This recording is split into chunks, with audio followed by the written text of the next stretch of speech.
Bueno chicos, bienvenidos al siguiente vídeo, el tercero de 4 de la colección. Y en este caso vamos a explicar, nos quedamos justo en el anterior vídeo explicando qué es o cuántos vectores hacen falta linealmente independientes para generar los demás, que vimos que en el plano eran 2 y en el espacio eran 3, por el tema de los rangos y que ya vimos cómo es. Bueno, en este caso tenemos el concepto de base en este vídeo, que se refiere a las páginas 127 y 128 del libro. Bueno, empezamos a decir lo que es una base. Que conste que yo siempre lo estoy escribiendo aquí todo lo que, como yo lo digo, para que quede, bueno, aparte de que me oís, pues que quede registrado escrito. Digo, en el plano, en R2, una base de vectores es un conjunto de dos vectores linealmente independientes. A eso se le llama una base. Es decir, dos que puedan generar todos los demás. En este caso, la única condición es que sean linealmente independientes. Porque si yo tengo, por ejemplo, el vector 1, 0 y el 2, 0, yo solo puedo generar vectores horizontales, ¿no? Porque el 1, 0 es hacia la derecha y el 2, 0 también. Y solo tendría una recta, que es la recta horizontal de vectores a partir de ellos.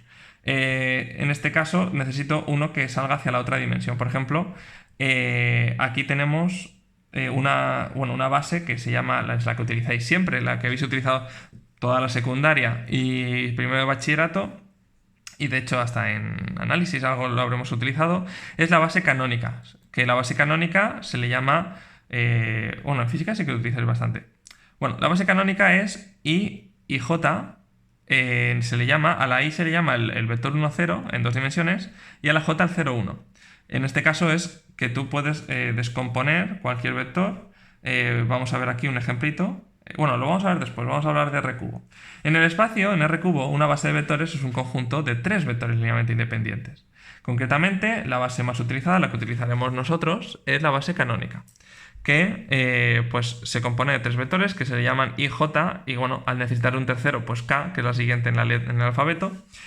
Y cada uno corresponde, ahora tiene tres componentes, o sea que el 1, 0 de antes de la I ahora es el 1, 0, 0, el 0, 1 de la J es el 0, 1 y 0 también para la Z, y la Z está en la K, el que es el vector que va todo en las Z, que es 0, 0, 1. Bueno, entonces vamos a ver, son base porque son linealmente independientes, es decir, vamos a comprobar que son linealmente independientes. ¿Cómo podemos comprobar que estos dos vectores son linealmente independientes? Haciendo su determinante, colocándolos en fila, estudiando su rango. Bueno, su rango se puede estudiar a partir del determinante si da la casualidad de que es cuadrado, ¿no? El número de vectores y las dimensiones salen, en este caso, dos vectores de dos dimensiones sale cuadrado y, como vemos, su determinante no se anula, así que tiene rango 2, son linealmente independientes. Lo mismo pasa con los tres vectores de la base canónica de R cubo. Y de hecho pasa lo mismo con todos los vectores de las bases canónicas de R, el que sea, de R cuarta, de R quinta, pero bueno, aquí estamos en el espacio. Y a partir de combinarlos linealmente se pueden generar los demás. Es por eso que son linealmente independientes. Por ejemplo, cualquier vector del plano, como el 3 menos 2, siempre se podrá poner como, o desglosar como 3i, este es i, lo pone ahí, y menos 2 por el 0, 1, que es j. Y cualquier vector en el espacio también se podrá desglosar en 3 veces las i's, menos 2 veces las j's, más 4 veces las k's, en este caso. En general, pues la primera componente por i, la segunda por j, y la tercera por k. Bueno, y lo tenéis aquí, ¿no? 3 por 1, 0, 0, menos 2 por 0, 1, 0 y 4 por 0, 0, 1, pues darían el 3i menos 2j y 4k. Es decir, esto es en base canónica. Lo único que es en la que nosotros vamos a trabajar el 100% del tiempo. No obstante, aquí voy a extenderme un poquito más allá de segundo de bachillerato, porque realmente sí que hay que extenderse un poquito más, pero que luego nos quedaremos solo en canónicas. Vamos a ver qué significa lo de las coordenadas de un vector respecto a otra base no canónica. Es decir, ¿qué pasa si yo estoy midiendo respecto a otra base, ¿no? ¿Qué es otra base? Y os voy a poner un ejemplo en dos dimensiones. Por ejemplo, vamos a ver este ejemplo tranquilamente. La base canónica yo la voy a llamar BC, bueno, y hemos visto que una base es un conjunto de vectores, un conjunto se señala así con estas llaves, bueno, arriba lo he puesto, y dentro todos los vectores que están.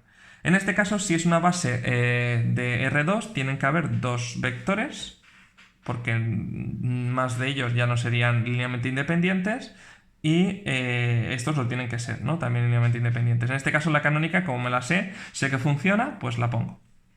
Bueno, aquí también una pequeña apreciación es que si no se dice nada, o sea, si tú ves el vector 3, 4, el que sea, o el 3 menos 2, si no se dice nada, un vector tiene sus coordenadas dadas respecto a la base canónica. Es decir, que el vector u, si no decimos nada, 3 menos 2, es que realmente aquí hay un oculto, ¿no? Que oculta está que es de la base canónica, es decir, que es 3i menos 2j, el mismo que hemos visto antes.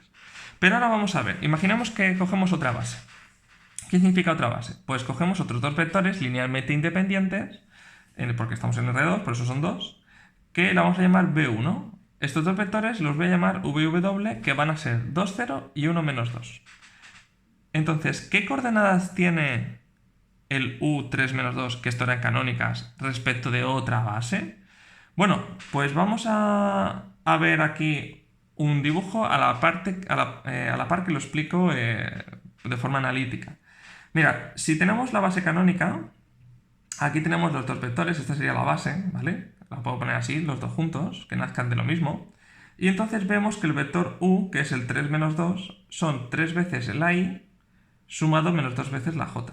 Entonces, bueno, pues por eso tiene en estas bases la coordenada 3 menos 2, porque necesito 3 de estos y menos 2 de estos. Ya sabéis que menos es ponerlo al revés y el mismo. Bueno, entonces vamos a ver primero gráficamente y luego lo explico con números. Entonces, una base no canónica, tenemos aquí la base que yo he propuesto, la v, que es el 2, 0, que es el doble que la i, y la w, que es el 1 menos 2, bueno, pues que es 1 hacia adelante y 2 hacia abajo respecto de la canónica. Es decir, estos estoy dando los dos vectores de la nueva base, obviamente siempre, si no digo nada, respecto de la canónica. Bueno, con estos dos vectores, ¿cómo es el vector u? Pues vamos a ver, si yo pongo otra vez el vector u, intento llegar desde el origen mediante v's y w's. Me doy cuenta de que una v por la regla del paralelogramo más una w da clavado el vector u. Obviamente lo he puesto a posta, ¿vale? Para que dé. Si sumáis las componentes, 2, 1 da justamente 3 y 0 y 2 justamente suman menos 2. O sea que sale el 3 menos 2 que en canónicas. Entonces, pero dicho de otra forma, si yo con estos nuevos dos vectores, el vector u es uno de estos y uno de estos, ¿qué quiere decir? O sea, ¿cuáles son sus coordenadas en esta base? Pues en estas bases las coordenadas es el 1, 1, porque necesito un vector de v y uno de w, mientras que en esta otra yo necesitaba 3 de i y menos 2 de j. Entonces, ¿veis la diferencia? Que en esta es el 3 menos 2 y en esta es el 1, 1, porque es otra base, pero este es el concepto de base. Y podríamos poner aquí cualesquiera dos vectores linealmente independientes, es decir, de todos menos paralelos, y me podría construir el vector u a partir de esos dos. Los coeficientes estos cambiarían, las coordenadas en esa base, pero siempre podría hacerlo, siempre, siempre. Vamos a verlo de forma analítica, y ya para acabar el vídeo, luego dos definiciones. El vector u, yo sé que en las bases canónicas es el 3 menos 2, y yo sé que en la base b1 no conozco sus coordenadas, es ab, que por cierto me va a dar 1, 1, ¿vale? Ya lo sabemos. Entonces, el vector u, yo puedo decir que, como en bases canónicas sé que es el 3 menos 2, es el 3i menos 2j. Perfecto. Pero en las bases v y w, yo sé que las coordenadas, si me invento yo que son las ab, que son las que voy a hallar, entonces, pues serán a veces el primero más veces el segundo, ¿no? Por lo que hemos dicho. Bueno, desarrollamos esta última, porque podemos hacer una igualdad. Mirad, el vector u, que es el 3 menos 2, es a veces el primero, que es v, este es v, más b veces el segundo, que este es w. Bueno, pues igualando componentes, las primeras y las segundas, podemos hacer, como tenemos dos incógnitas a y b, podemos hacer, igualando las primeras, decir que 3 es igual a 2a más b, y también se tiene que cumplir en las segundas. Es decir, que menos 2 sea igual a 0a menos 2b. De aquí resolvemos el sistema, que es muy sencillito, porque abajo ya tengo que b es 1, prácticamente, sustituyo aquí y veo que si a es 1 también cumple. Entonces, una vez tengo resuelto el sistemita, fijaros, para ver... Esto, bueno, ya veréis, algunos que veáis en la carrera, esto es una asignatura entera, y para hallar las coordenadas de un vector en otra base, en R cubo, por ejemplo, se tiene que resolver un sistema de 3×3, aquí uno de 2×2. Y si estuviéramos en R27, pues sería un sistema de 27×27, ¿vale? Que ya lo haría un ordenador, pero bueno, como curiosidad. Bueno, en este caso, ¿qué quiere decir? Pues una vez he hallado A y B, ya puedo decir que U es, sustituir aquí, donde pone A y B, el 1 y el 1, pues que es 1 veces V y 1 veces W, y con eso obtengo que es el 1, 1 en la base B1. Es decir, que una vez este más una vez este me da el vector original. De hecho, sumarlo. 2 más 1, 3 en las X y 0 menos 2, menos 2. Queda justo el original. O sea que es correcto. Muy bien, pues espero que hayáis entendido lo que es una base y ahora vamos a definir dos conceptos más que pueden aparecer por ahí y que quiero que queden claros, aunque obviamente no se pregunta, recordad, nada de esto se pregunta, nada de la geometría, en una base que no sea canónica, ¿vale? Sí que se pregunta de combinación lineal, pero no en una base no canónica. Bueno, vamos a definir una base ortogonal se define una base ortogonal. Ya sabéis que ortogonal en matemáticas quiere decir perpendicular o también normal. Normal ya veremos que significa también perpendicular. Bueno, cuando los vectores de la base son ortogonales entre sí. Oye, ¿y cuándo podemos ver que son ortogonales entre sí? Bueno, pues esto se podrá calcular, en el siguiente vídeo lo veremos, con el producto escalar. Si yo hago imaginaos que tengo una base de R cubo con 3 vectores. Por ejemplo esta, la canónica. Si yo hago la multiplicación del producto escalar de 2 a 2, de todos entre todos, me da todos 0. Y eso significará, ya veremos con el producto escalar, que son perpendiculares. ¿Vale? Eso en el siguiente vídeo. Y luego una base ortonormal, ¿recordáis lo que significa normalizar o una norma? ¿A qué significa hacer unitario? Pues ortonormal es que cumple las dos partes, que es cuando los vectores de la base son ortogonales, es decir, la definición anterior, pero entre sí, y además unitarios.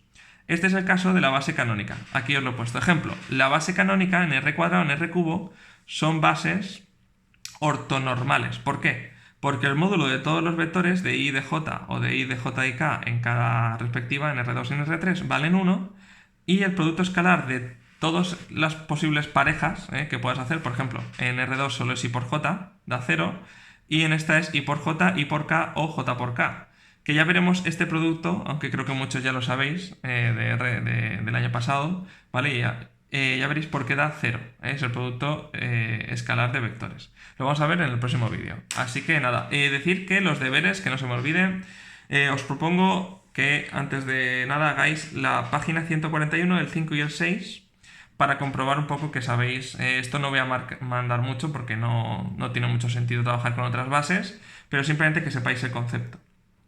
Y nada, ya he dicho que en el siguiente vídeo vendrán muchísimos ejercicios para compensar estos 3 que casi no he mandado. Así que nada, nos vemos en el siguiente vídeo. Hasta luego.